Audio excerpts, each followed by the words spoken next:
नमस्कार फ्रेंड्स, कैसे हैं दोस्तों। आप लोगों को जैसा कहता है कि पिछली वीडियो में सेकंड कुछ पार्ट्स नहीं दिया था। उसका रीज़न ये था कि वीडियो बहुत लंबी हो रही थी, तो उसी का सेकंड पार्ट आप लोगों के लिए आज लेकर के आया हूँ। लास्ट तक बन रहे क्वेश्चन। आपको पता है कि मेरे यहाँ वैरायटी आपको बहुत मिलती है ना, डिफरेंट टाइप के क्वेश्चन मिलते हैं ताकि आपकी प्रिपरेशन बेस्ट हो।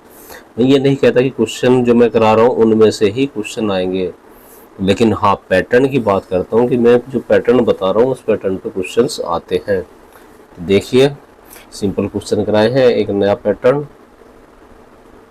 कथन है, सूचना उत्पादों की मार्केटिंग वर्तमान समय की मांग है।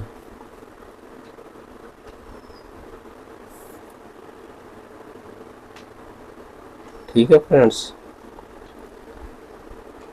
तो ये क्या है, झूठ है सच है? तो ये सत्य है। सूचना स्रोत एक ऐसा सूचना स्रोत है जो बहुत समय और पैसा खर्च करने पर प्राप्त होती है। सत्य है। ये भी बात सही है कि सूचना ऐसा स्रोत है जो बहुत समय और पैसा खर्च करने पर हमें प्राप्त होता है। अगला पैटर्न देखिए, नया डिजाइन आप लोग कर चुके होंगे पहले भी, है ना। मैच कीजिए। तो क्लासिकल स्कूल का संबंध किससे, पहले हम कैसे पढ़ते हैं इसको। Classic school theory X theory Y नेवार charging system MPO, John Cotton Dana, Henry Ford, Peter F Douglas, McGregor. तो इसमें क्या है कि कुछ ना कुछ तो हमको थोड़ा बहुत याद रहेगा कि सबसे ज़्यादा हमने किसका नाम सुना है। तो अगर आपने सबसे ज़्यादा नाम सुना होगा तो या तो क्लासिकल स्कूल का सुना होगा, तो क्लासिकल स्कूल किसका था, या फिर मैनेजमेंट बाय एमबीओ भी सुना होगा, है ना। ये भी आपने बहुत अच्छी तरह सुना होगा। तो मैनेजमेंट एमबीओ का पूरा नाम होता है मैनेजमेंट बाय ऑब्जेक्टिव। करते हैं इसको। तो क्लासिकल स्कूल हमारा किसका है, हेनरी फ्योल का। अब वो क्वेश्चन सही है जिसमें दो है पहले, तो ऐसे बन सकता है। इसमें दो पहले नहीं है, इसमें दो पहले नहीं है, और इसमें भी दो पहले नहीं है। डी ऑप्शन में भी दो पहले नहीं है। तो आंसर तो बन गया एक तरह से सी ऑप्शन का हमारा, है ना। और थ्योरी एक्स और थ्योरी वाई का संबंध अब हम करते हैं। तो डगलस मैकग्रेगर, एमबीओ हमारा John Cotton Dana, management by objective, Newark charging system, Peter F Drucker. ठीक, ऐसे हम अगर आंसर तक पहुंच सकते हैं, सही हमें याद नहीं है तो। एंड्रयू कार्नेगी जो एक लोको कारक थे, उसने $2 मिलियन दान दिए थे। किस चीज़ के लिए? तो वो पुस्तकालय भवन के लिए दिए थे, पुस्तक संग्रह पुस्तक फर्नीचर के लिए नहीं दिए थे। ठीक है फ्रेंड्स, और थोड़ा सा बड़ा किया जाए हल्का सा इसमें को। क्रेनफील्ड टेस्ट जो कि सूचना क्रम प्राप्ति के मूल्यांकन हेतु प्रयोग किया जाता है, किसमें निर्देशन में विकसित किया गया है। तो किसके निर्देशन में विकसित किया गया है? तो ये थे क्लेवर डॉन, साल्टन नहीं थे, ब्लेयर मोरेन नहीं थे, और वुडीज नहीं थे। व्यावसायिक साहित्य मूल्य सहायता करते हैं, सही दिशा प्रदान करने में तो नहीं करते, हाँ छवि सुधारने में करते हैं, वेतन वृद्धि में नहीं करते, ना ही प्रतिदिन की समस्याओं को दूर करने में करते हैं। अगला क्वेश्चन है, भारत, अगला क्वेश्चन है फ्रेंड्स, पैसा दो और उपयोग करो, पे एंड यूज की अवधारणा भारत में स्वीकृत नहीं है। सत्य बात है, यहाँ लोग फ्री का चाहते हैं। कारण है पुस्तकालय स्टाफ के पास पुस्तकालय विकास की दक्षता नहीं है। दोनों ही कथन सत्य हैं। नेक्स्ट क्वेश्चन है, इम्पैक्ट फैक्टर कि आविष्कार किसका है, तो ये यूजिन गारफील्ड का इम्पैक्ट फैक्टर। एलन पिचरार्ड का नहीं, ये डेविस का नहीं, ये लुइस का नहीं है।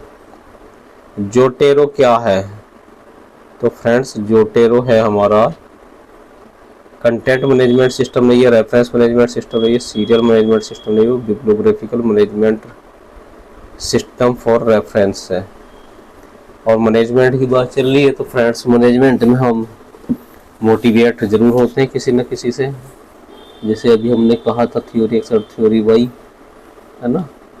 तो मेरा एक चैनल अभी शुरू किए हैं होप एक्स्ट्रा डोज, तो 2-4 छोटे छोटे शॉर्ट वीडियो डाले हैं, आप लोग देख लीजिए, 1-2 वीडियो अच्छे लगे तो बाकी भी देखना। रीज़न है कि उसमें कुछ ना कुछ आप मोटिवेट होंगे, तो अगर देखते हैं तो आप लोगों के लिए भी अच्छा है, नहीं देखते तो सबका भला। निम्नलिखित को कोड के सम्मिलित कीजिए। हैंडबुक में क्या जानकारी मिलती है हमें, कुकीज बुक्स में क्या मिलती है, ऑफिशियल बुक में क्या मिलती है, और हॉबी बुक में क्या मिलती है। तो फ्रेंड्स हैंड बुक में हमको सामान्य जानकारी मिलती है। कुकिंग बुक्स में स्पेशल मिलेगा, क्या मिलेगा, baking making book. Official books में वहाँ के रूल स्टाफ के नियम मिलेंगे, तो सी का ऑप्शन 2 है। और हॉबीज बुक में क्या है, आपको व्यस्त बनाए रखेगी, आप पढ़ेंगे है ना, तो आपकी व्यस्तता बनी रहेगी। नेक्स्ट क्वेश्चन है सामान्य शब्दकोश, विशिष्ट शब्दकोश, अनुवाद और विषय। तो अनुवाद में क्या होता है फ्रेंड्स, अनुवाद ही तो किसी चीज का होगा, तो अनुवाद शब्दकोश का संबंध हमारा अनुवाद में सहायक। सी वो क्वेश्चन सही है जिसमें सी का आंसर 3 है, तो ये आंसर नहीं हो सकता, ये नहीं हो सकता। अब बचे 2, इस तरह हम सोच करके थोड़ा सा शब्दों तक पहुंच सकते हैं सही आंसर तक। विशिष्ट जो चीज होती है किसी खास विषय के लोगों के लिए होती है ना। और सामान्य शब्दकोश हम सब उसमें डीप अध्ययन नहीं करते ना, किसी विशेष शब्द के लिए वो सहायक होती है, तो वो सहायक होती है। हम क्या ढूंढते हैं डिक्शनरी में, सामान्य शब्दकोश में, जनरल डिक्शनरी में, किसी भी वर्ड का मीनिंग, उसका उत्पत्ति कब हुई थी, बस ये छोटी सी चीज है ना। तो 2 ऑप्शन बताए थे हमने, 2 ऑप्शन में से वो ऑप्शन डी भी कट गया क्योंकि यहाँ पहला नहीं है, तो वो ऑप्शन सही है जिसमें ए पहले है, फिर 2, फिर 3, फिर 4, बी आंसर सही है।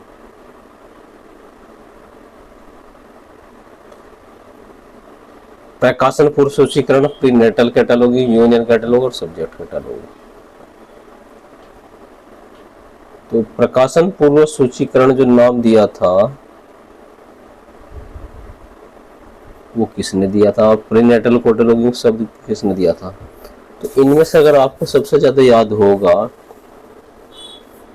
तो क्लासिफाइड कैटलॉग कोड में हम प्रीनेटल कैटलॉगिंग नहीं करते हैं, ठीक।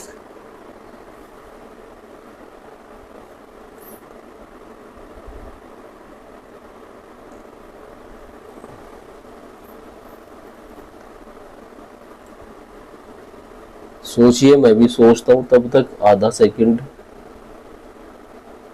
आप लोग सोचें,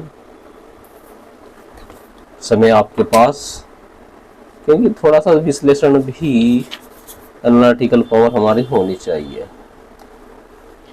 तो चलिए करते हैं। प्रकाशन पूर्व सूचीकरण किसने दिया था, तो लाइब्रेरी ऑफ कांग्रेस। आप लोग अभी शायद देखे नहीं होंगे, बहुत सारी किताबों के पीछे जाइए, जो कवर पेज होता है, पेज टाइटल पेज, उसके पीछे क्लासिफिकेशन दिया होता है। तो classification catalogue library of Congress ने शुरू किया था। तो वहाँ से मैं तो भाई क्लासिफिकेशन बुक का नंबर, मेन क्लास, वहाँ से बड़ी आसानी से ढूंढ लेता था किसी भी सब्जेक्ट की। प्री नेटल कैटलॉगिंग शब्द जो है डॉक्टर रंगनाथन की देन है। यूनियन कैटलॉग तो आपको पता ही है, ये किसका है, NUSSI का है। और subject catalogue classified catalogue card CCs। Option A ठीक है। ठीक, अगला क्वेश्चन करते हैं। थोड़ा सा विश्लेषण किया, थोड़ा आप लोग भी करें, शुरू के वीडियो देख करके धीरे से, उससे प्रैक्टिस आप लोग की अच्छी होगी। ग्रंथ सूची विवरण प्रस्तुत संदर्भ सेवा SDI selective dissemination of information यानी चयनित प्रचार सूचना सेवा। और पाठक दीक्षा यूजर ओरिएंटेशन हम लोग बोलते हैं। ओरिएंटेशन में क्या करते हैं हम, जो भी नया पुस्तकालय में हमारा यूजर आता है उसको हम पुस्तकालय के बारे में शिक्षित करते हैं, दीक्षा देते हैं एक तरह से। तो कौन कौन से ऑप्शन सही हो सकते हैं, विश्लेषित करते हैं इस प्रश्न को। तो विश्लेषण किया जाए, ग्रंथ सूची विवरण में क्या हो सकता है।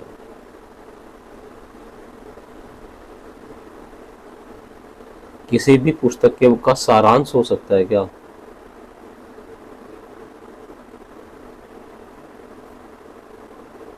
हो सकता है। ठीक, अब ये तो ए ऑप्शन हट गया है, छोटा करें इसमें और ऑप्शन भी आ जाएंगे।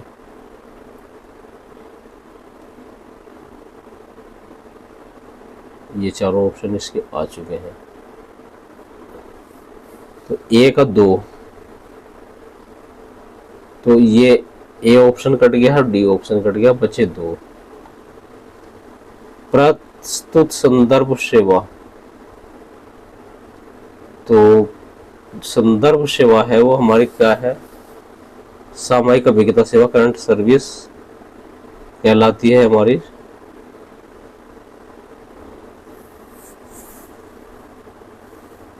नहीं कहलाती। SDI selective dissemination of information, चयनित सूचना किसको देते हैं हम, चयनित सूचना किसका पार्ट है या, तो वो करंट अवेयरनेस सर्विस का। C का 2, जिसमें C में 1 है, 2 नहीं। तो फ्रेंड्स बी ऑप्शन भी कट गया, इसमें C का आंसर 3 है, 1 नहीं है। तो आंसर हमारा ये C ऑप्शन हुआ, जिसमें ग्रंथ संदर्भ सूची का विवरण है हमारा सारांश, प्रस्तुत संदर्भ सेवा है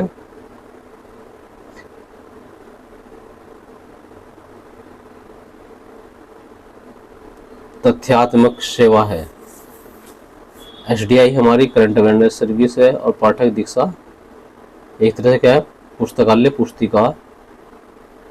पुस्तकालय पुस्तिका में भी किसी भी चीज़ की जानकारी दी जाती है। तो ये ठीक है, C ऑप्शन। नेक्स्ट क्वेश्चन है,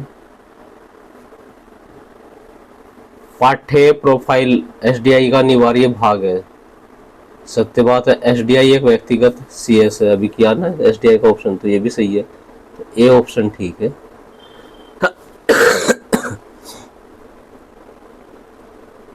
नेक्स्ट क्वेश्चन है, उनके जन्म वर्ष के अनुसार लिखिए।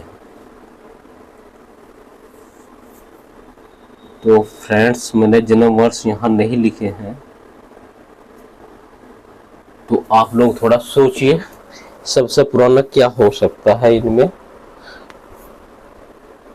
तो बुक्स इन प्रिंट सबसे पुराना है, पहला आएगा, फिर आएगा हमारा BNB, INB सबसे नया हो सकता नहीं।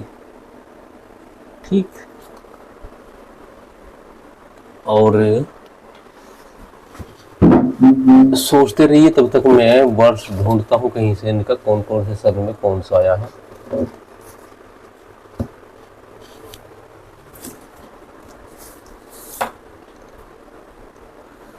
तो इतना तो निश्चित है कि क्यूमुलेटिव बुक इंडेक्स सबसे पहला आई थी, BNB ब्रिटिश नेशनल बिब्लियोग्राफी उसके बाद है, और इसके बाद सोचते रहिए थोड़ा सा INB कब आई थी, आप लोगों ने पढ़ा होगा लेटेस्ट।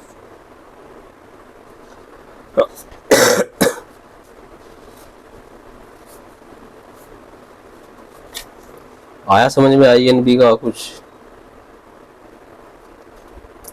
आईएनबी तीसरा आंसर है और सबसे लास्ट में आएगा क्यूमुलेटिव बुक इंडेक्स।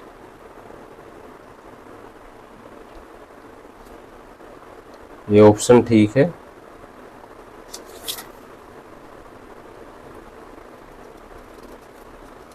अगले क्वेश्चन की ओर बढ़े या और रुकना है यहाँ पर?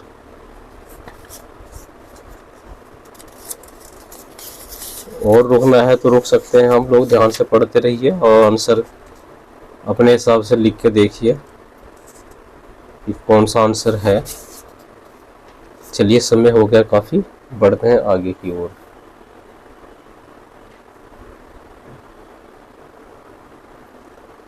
काल कर्मानुसार लिखिए। तो फ्रेंड्स सबसे पुराना कौन सा हो सकता है? ALA। तो वो ऑप्शन सही है जिसमें अमेरिकन लाइब्रेरी एसोसिएशन सबसे पहले, बाकी ऑप्शन तो गलत। तो हमारा आंसर बन गया ALA 1876, special library association 1909, Canadian library association 1946, IASLIC 1955। Next question है, library and information science LIS के व्यक्तियों को इस तरह नहीं समझा जाता है जैसे चिकित्सा या कानून को। सत्य है। यह प्रोफेशन इतना जल्दी लोगों की समझ में नहीं आता। कारण है LIS के संरक्षण हेतु कोई संस्था नहीं है, जैसे कानून और चिकित्सा के लिए जैसे बार काउंसिल ऑफ इंडिया है और कानून के लिए है, और मेडिकल काउंसिल ऑफ इंडिया चिकित्सा के लिए। तो उस तरह की हमारे पास कोई संस्था नहीं है ना। तो ये भी सत्य है। ऑप्शन A और B दोनों सत्य है। क्वेश्चन है, सारांश किसी विषय का संक्षिप्त सार प्रदान करते हैं। बात तो सत्य है, सारांश संक्षिप्त सार ही प्रदान करते हैं किसी भी विषय का, लेकिन सारांश का विषय के आधार पर नहीं बल्कि शीर्षक के आधार पर तैयार किया जाता है। ये गलत है। विषय के आधार पर ही सारांश तैयार किया जाता है। तो फ्रेंड्स वो ऑप्शन ठीक है जिसमें A सत्य है और R गलत है, तो इसमें नहीं दिया है। आगे नीचे देखते हैं क्या। तो ऑप्शन C ठीक है, A सत्य है, R गलत है। नेक्स्ट क्वेश्चन है, विश्वविद्यालय छात्रों की संख्या, डेनमार्क का मौसम, 2018 में विदेशी यात्रियों की संख्या, जापान में अस्पताल की संख्या। तो किस सोर्स से हम इनकी खोज सकते हैं? तो विश्वविद्यालय में छात्रों की संख्या वार्षिकी में मिलेगी? नहीं मिलेगी। सांख्यिकी स्रोत में मिलेगी? नहीं मिलेगी। किसी ना किसी डायरेक्टरी में मिलेगी, यानी उस इंस्टीट्यूट की जो डायरेक्टरी होगी। तो वो ऑप्शन सही है जिसमें 3 है। तो देखते हैं 3 कौन कौन से ऑप्शन में इसमें। तो फ्रेंड्स हमारा A या B ऑप्शन में से कोई भी एक हो सकता है। छात्रों की संख्या निर्देशिका, फिर मौसम पूछ रहा है, तो मौसम की संख्या ईयर बुक से मिलेगा, मौसम का जानकारी नहीं मिलेगा। और 2018 में विदेशी यात्रियों की संख्या, ये भौगोलिक स्रोत में मिलेगी? नहीं मिलेगी। तो डेनमार्क का मौसम हमें कहाँ मिलेगा? भौगोलिक स्रोत से। तो क्वेश्चन सही है जिसमें दूसरे नंबर पर 4 है। तो यहाँ A में भी दूसरे पे 4 है और B में भी दूसरे पे 4 है। कंफ्यूजन कर दिया, 2 कुछ से भी हल नहीं हो पाया हमारा जो पजल्स है। किसी ऑप्शन है विदेशी यात्रियों की संख्या? हाँ, ये वार्षिकी में मिलेगी कि एक वर्ष में कितने विदेशी आए। ठीक, यानी कि वो ऑप्शन सही है जिसमें C में फर्स्ट है। ए ऑप्शन इस क्वेश्चन का ए ऑप्शन ठीक है। निम्नलिखित कोड को सम्मिलित कीजिए। ग्रंथ, सूची, वार्षिकी, शब्दकोश, जीवन स्रोत। तो इसमें अगर ज्यादा से ज्यादा हमको समझ में आता है व्यक्ति, शब्द, सामयिक और पुस्तकें। तो पुस्तकों के बारे में जानकारी कहाँ मिलती है, हम कहाँ से करते हैं? किसी भी राष्ट्र की ग्रंथ सूची है ना, उस राष्ट्र में कितनी पुस्तकें प्रकाशित हुई किस सब्जेक्ट में। तो बन जाएगा आंसर आराम से, ग्रंथ सूची का संबंध पुस्तकें से है। तो B ऑप्शन ठीक है, बाकी ऑप्शन गलत है। फिर चेक करते हैं ग्रंथ सूची, तो पुस्तकों से संबंधित। वार्षिकी किसी न किसी घटना से संबंध होगी, है ना। तो वार्षिकी का संबंध हमारा सामयिक सूचना से है। शब्दकोश में हम किसी न किसी शब्द का मीनिंग ढूंढेंगे, तो सी का ऑप्शन 2 है। जीवन स्रोत, जीवनी का कहाँ से मिलेगी, तो किसी न किसी व्यक्ति के बारे में जो जीवनी है जीवन स्रोत से मिलेगा, व्यक्तियों का। तो ठीक आंसर बी ऑप्शन बन गया है। अगला क्वेश्चन करते हैं। विश्वकोश संदर्भ स्रोतों का राजा है, बिल्कुल सत्य। विश्वकोश के द्वारा प्रचलित सूचना प्राप्त होती है, सत्य है ये भी। तो ए और 2 दोनों सच है। सांख्यिकी सूचना शोध विधियों हेतु सहायता करती है, सही बात है। सांख्यिकी सूचना से विशिष्ट तथा पूर्ण जानकारी प्राप्त नहीं होती, ये झूठ है। तो ए सत्य है, बी गलत है।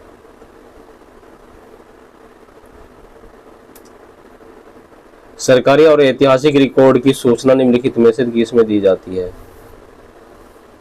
तो सरकारी ऐतिहासिक रिकॉर्ड, इतिहास मतलब पूरा लेख, पूरा जो चीज है, आर्कियोलॉजी या आर्काइव में मिलेगी, म्यूजियम में मिलेगी, रिपोजिटरी में नहीं मिलती है, नई सरकारी पुस्तकालय ऑप्शन है। आंसर ए तथा बी दोनों सही है।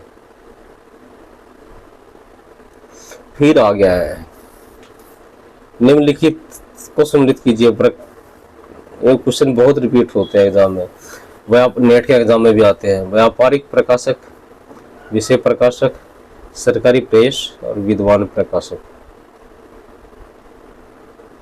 तो किसका किसके साथ संबंध हो सकता है।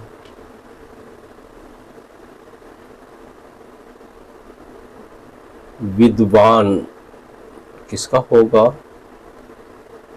तो विद्वान अमेरिकन केमिकल सोसाइटी का तो नहीं हो सकता है।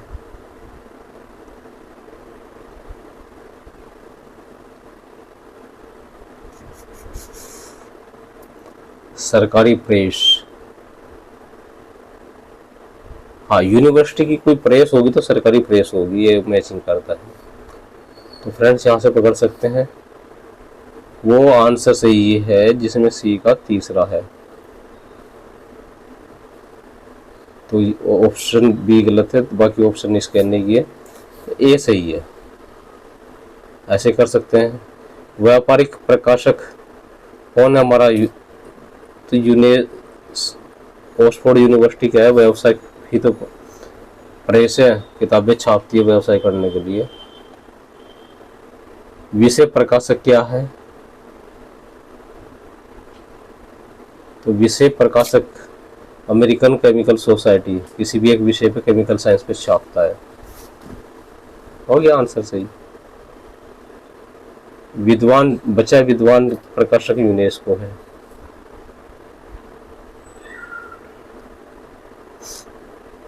फिर एनालिसिस करने के लिए क्वेश्चन आ गया है।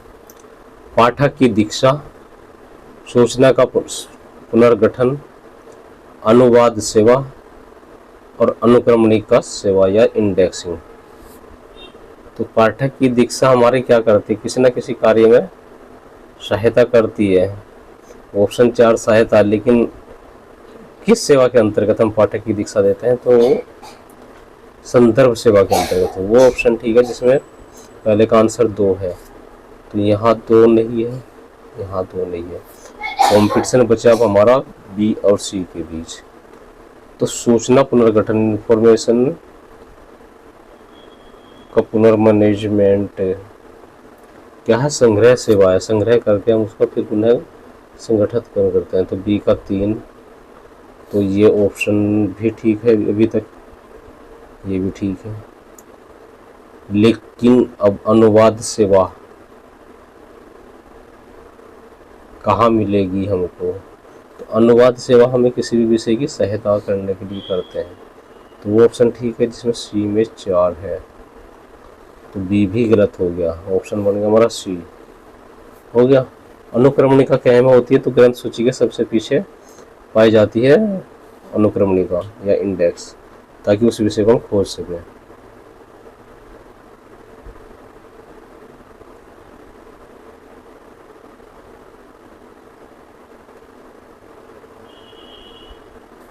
निम्नलिखित को सम्मिलित कीजिए।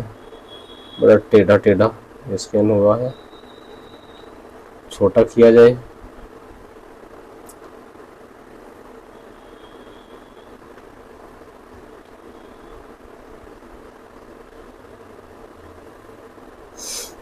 निम्नलिखित कोड को सम्मिलित कीजिए। Asian recorder union catalogue of periodicals, books in print और social science index.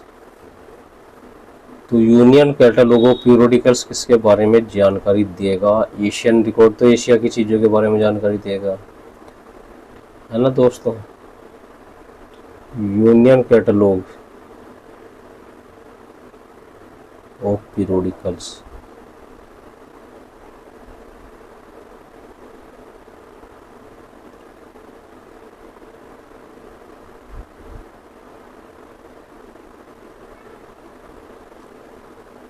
Asian recorder. Dev Anand की जीवनी अगर देखना है, उसके बारे में पढ़ना, तो एशियन रिकॉर्डर में वो घटना हो सकता है। देवानंद का जो संग्रह कलेक्शन है,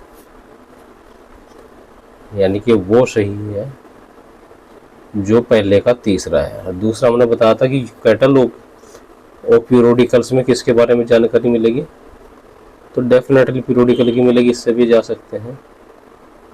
तो वो आंसर सही है जिसमें बी का पहला हो। तो बी का पहला यहाँ नहीं है, यहाँ नहीं है, तो सी ऑप्शन ठीक है।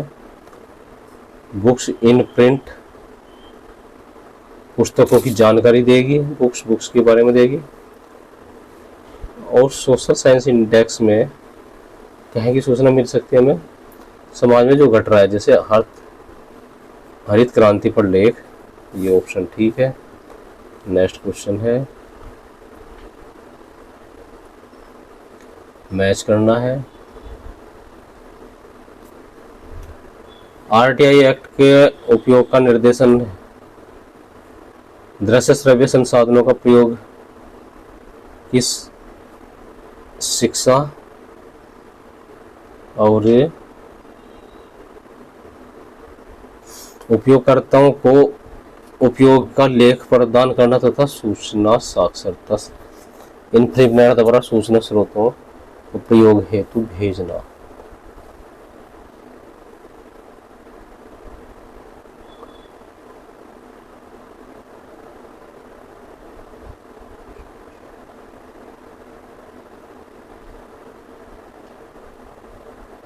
ठीक, इनफ्रीमेंट के सूचना स्रोतों का प्रयोग हेतु भेजना। किसी भी व्यक्ति को दूसरे स्रोत के बारे में हम जब रेफर करते हैं, भेजते हैं कि भैया ये स्रोत के बारे में जानकारी आपको फला जगह से मिलेगी, तो ऐसी सूचना सेवा क्या कहलाती है? तो इससे आंसर हमारा आसानी से बन जाएगा, ये रेफरल सेवा है, ऐसे बन जाएगा। तो वो ऑप्शन ठीक है जिसमें डी का आंसर 2 है। एक में ही है, ये इसमें नहीं है, इसमें नहीं है, इसमें नहीं है, बाकी को भी क्रॉस मैच कर देते हैं। आरटीआई एक्ट का उपयोग हेतु निर्देश, तो हम किसी पाठक अगर लाइब्रेरी में आता है, बहुत सारी जीरोक्स कराता है, तो हम उसे बता सकते हैं कि कहाँ है, तो ये संदर्भ सेवा में काउंट हो जाएगा। इसका भी अगर छोड़ देते हैं, थोड़ा सा और ध्यान से देखते हैं, दृश्य श्रव्य साधनों का प्रयोग की जो शिक्षा देते हैं, तो किसके बारे में वो शिक्षा होती है हमारी?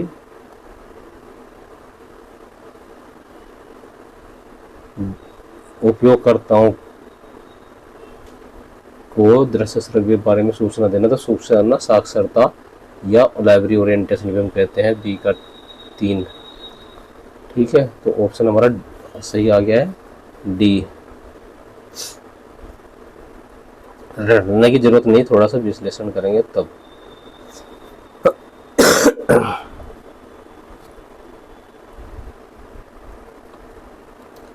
कालक्रम के अनुसार व्यवस्थित कीजिए।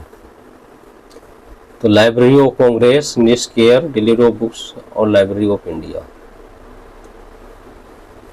तो इनमें सबसे ज्यादा पुराना क्या होगा? तो फ्रेंड्स सबसे पुराना तो हमारा लाइब्रेरी ऑफ कांग्रेस ही होगा, अमेरिका की राष्ट्रीय पुस्तकालय। या सबसे ज़्यादा नया क्या हो सकता है? तो नेशनल लाइब्रेरी ऑफ इंडिया सबसे ज़्यादा नई नहीं हो सकती। निस्केयर भी सबसे ज़्यादा नया नहीं हो सकता। अगर सबसे ज़्यादा नया हो सकता है तो डिलीवरी ऑफ बुक्स एक्ट इनमें सबसे ज़्यादा नया हो सकता है। तो वो ऑप्शन ठीक है जिसमें सी के दूसरे नंबर पे ना हो करके कालक्रमानुसार डिलीवरी ऑफ बुक्स एक्ट सबसे लास्ट में हो।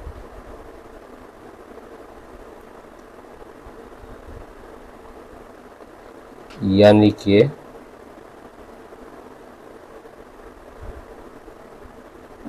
लाइब्रेरी ऑफ कांग्रेस सबसे पहले नंबर पे है, तो ये तो ठीक है।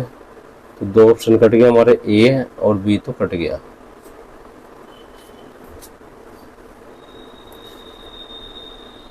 उसके बाद नेशनल लाइब्रेरी ऑफ इंडिया, क्योंकि दोनों ऑप्शन में 4 है, अगर हमें नहीं भी आते तो हमें पता है सी और डी दोनों में 4 है, तो national library of India library of Congress के बाद है। फिर बचता है डिलीवरी ऑफ बुक्स एक्ट और निस्केयर। तो friends, delivery of books act 1954 ये पहला बना था और निस्केयर की स्थापना बाद में हुई थी इंस्डोग और सीएस उसको मिला के, है ना। तो वो ऑप्शन ठीक है जिसमें बी सबसे बाद में हो, दूसरा नंबर, यानी कि सी ऑप्शन ठीक होगा। चलिए आंसर बन गया। नेक्स्ट क्वेश्चन है, आज इसी तरह के क्वेश्चन थे इसलिए मैंने उसको वीडियो को 2 पार्ट्स में किया था क्योंकि ज़्यादा लंबी हो जाती है। डायरेक्टरी, वार्षिकी, ग्रंथ सूची, मासिक प्रकाशन, पंचांग, कीजिंग्स रिकॉर्ड ऑफ वर्ल्डिंग इवेंट्स, संगठनों का विश्वकोश और बीएनबी। तो बायोग्राफी क्या हो सकता है इनमें से? एकदम आंसर आपका जाएगा कि आईएनबी या बीएनबी। बायोग्राफी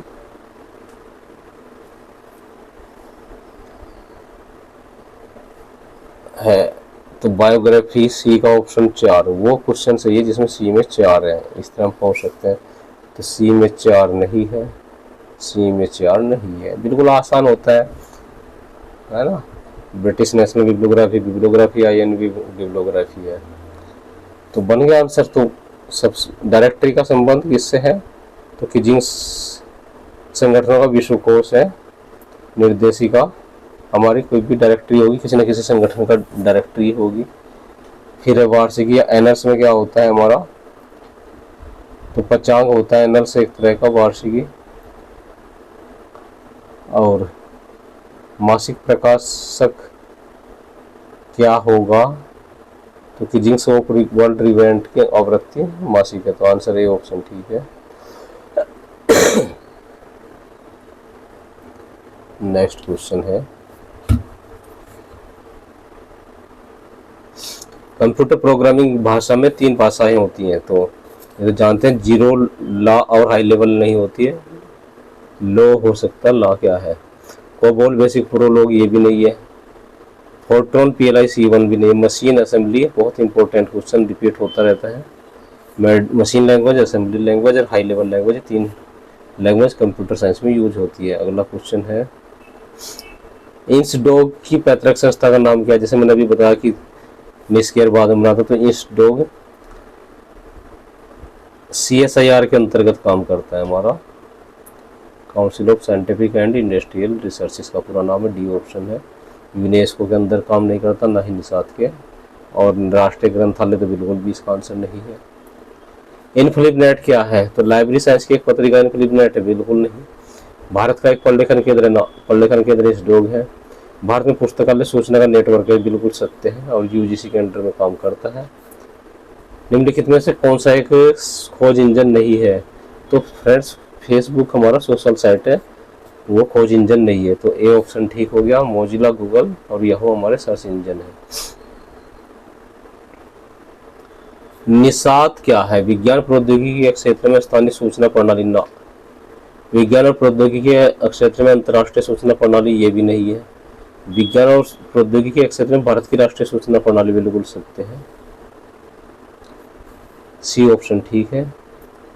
अगला क्वेश्चन है संजय क्या है? तो संजय तो कंप्यूटर सॉफ्टवेयर है, ये तो आप लोगों को पता है। पुस्तकालय प्रयुक्त सॉफ्टवेयर पैकेज है। इंटरनेट किससे संबंधित है?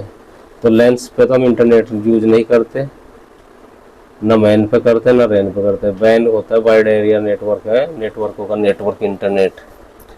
पुस्तकालय कंप्यूटर का उपयोग निम्नलिखित में से किस कार्य में किया जाता है? तो एक्विजिशन में करते हैं, बिल्कुल करते हैं। कैटलॉगिंग में भी करते हैं, सीरियल कंट्रोल, तीनों में करते हैं। तो आंसर उपरोक्त सभी।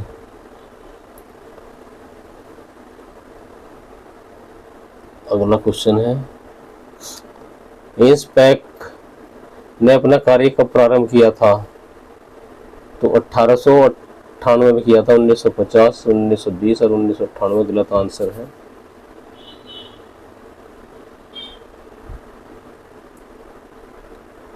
हाइपर टेक्स्ट प्रणाली का विस्तार क्या कहलाता है? टेलीटेक्स्ट नहीं कहलाता, ये कहलाता है hyper media. Hyper text, multimedia, teletext, ये तीनों गलत आंसर है। अगला क्वेश्चन है इंसडॉक का पूरा नाम क्या है? इंडियन साइंस डॉक्यूमेंटेशन सेंटर नहीं है, Indian national scientific documentation centre बिल्कुल है। सी ऑप्शन गलत है, डी भी गलत है। लोटस क्या है? ऑपरेटिंग सिस्टम है नहीं, सिस्टम सॉफ्टवेयर है नहीं, एक एप्लीकेशन सॉफ्टवेयर है हाँ, होमैन सॉफ्टवेयर भी नहीं है। अगला क्वेश्चन है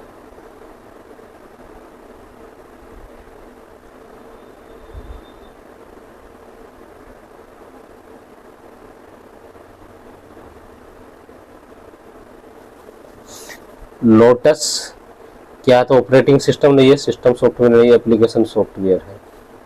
अगला क्वेश्चन करते हैं, छोटा किया जाए। रेफरेंस मैनुअल किसके द्वारा प्रकाशित होता है? तो यही यूनेस्को के द्वारा रेफरेंस मैनुअल प्रकाशित होता है। जेनेट की स्थापना ब्रिटेन में कब की गई थी? 1980 में तो नहीं की गई, इसका राइट आंसर 1984।